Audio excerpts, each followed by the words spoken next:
بسم الله الرحمن الرحيم. السلام عليكم ورحمة الله وبركاته.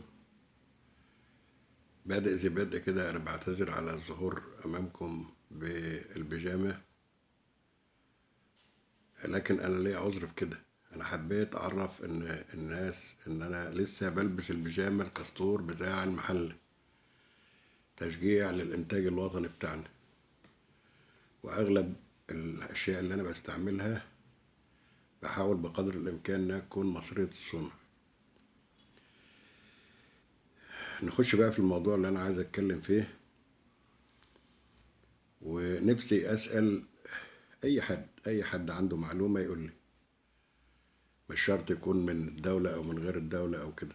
أنا كل اللي أنا عايز أعرفه، ليه شركات الحديد اتفقت مع بعض، وخصوصا الأربع شركات الكبرى، على رفع سعر الحديد من تقريبا 1700 جنيه ل1900 جنيه، يعني وصل الطن إلى ما يقرب من 20,000. وأقول لكم ليه أنا بسأل السؤال، وليه بستعجب، وليه التوقيت اللي الشركات دي رفعت فيه السعر. يا سادة، الشركات دي رفعت السعر في 1 نوفمبر، وبلغت وكلائها إن من أول يوم التلات هيشتغلوا بالتسعيرة الجديدة. لحد كده كويس؟ لا، مش كويس. ليه بقى؟ لأن الشركات ديت، أنا من وجهة نظري إن اللي عملته ممارسة احتكارية يعاقب عليها القانون، وإن الدولة أو هم بمعنى أصح استغلوا ظروف الدولة في انشغالها في مؤتمر المناخ، وانشغالها في أحداث 11/11. ده من وجهة نظري، والله أعلم إذا كان صح أو غلط. ورفعوا السعر. سعر حديد التسليح سلعة استراتيجية مهمة جدا للغلبان قبل المقاول وقبل الملياردير.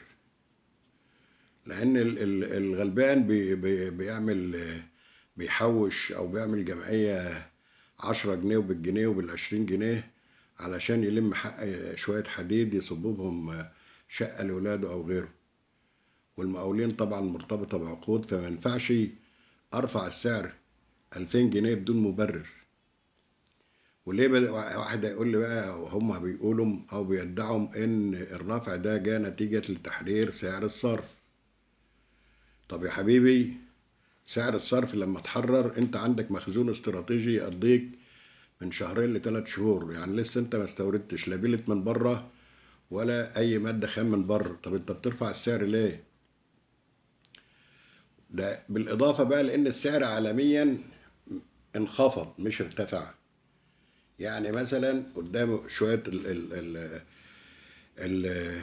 ال الارقام ديت اللي بتوضح ان الكلام ده صح، ان سعر حديد الخردة كان $300، اصبح حالا $300 بعد ما كان $500. خام الحديد $92 بعد ما كان $200. البلت من 545 ل 630. سعر حديد التسليح حاليا تقريبا في معظم الدول $500.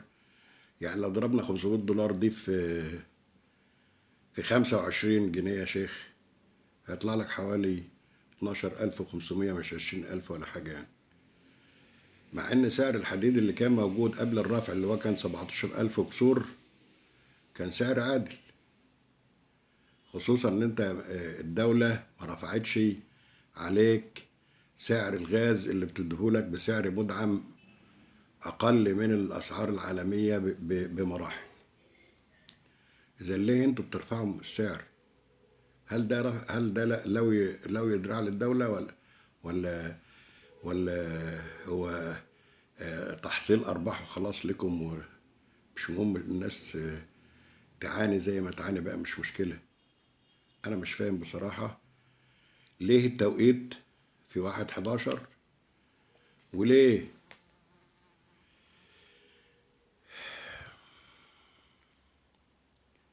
انتوا بتعملوا كده ليه؟ هل انتوا مع الدولة ولا مع ولا انتوا بتسبحوا عكس التيار ولا؟ انا بصراحة مانيش فاهم ده ايه اللي ممكن يحصل. طبعا استغلال، هو استغلال. في بقى مصانع صغيرة اللي هي بيقولوا عليها مصانع الدرفلة دي، شغالة ب 40% من طاقتها. يعني لا ماهيش قادرة تنافس لأنها بتشتري البلد ده من المصانع الكبيرة. فتقريبا بتشتغل ب 40% من طاقتها. ده بالإضافة كمان إلى إن الدولة عاملة رسوم إغراق على الواردات اللي جاية من بره 25%. يعني الدولة حمياكم. طب ليه انتوا بتعملوا مع الدولة كده؟ يعني أنا نفسي حد يفهمني ليه الناس دي بتعمل كده. اللي عنده إجابة يتفضل يقول لي. لأن بصراحة إحنا كده يعني إحنا الدولة عمالة تقول الاستثمار المحلي والاستثمار المحلي وبتشجع الاستثمار المحلي. هل انتوا بتستغلوا الظروف ولا مش فاهم انا ايه؟ انا مش عارف. واخيرا عشان برضو ما اطولش، لان انا ما بحبش اطول، اقول لكم السلام عليكم ورحمة الله وبركاته. وربنا يصلح حال الناس كلها وترجع لرشدها. ده بدل ما المفروض ان هم كانوا يقفوا بجانب الدولة ويخلوا الاسعار زي ما هي. على الاقل يبقى في نوع من الرضا عند المواطن، مش كمان يشوفوا الدنيا كده ويزودوا الطين بلة. انا مش فاهم. على كل حال، يتربى في عزه حمادة عزه، واحنا المواطنين نتربى في عز وطننا.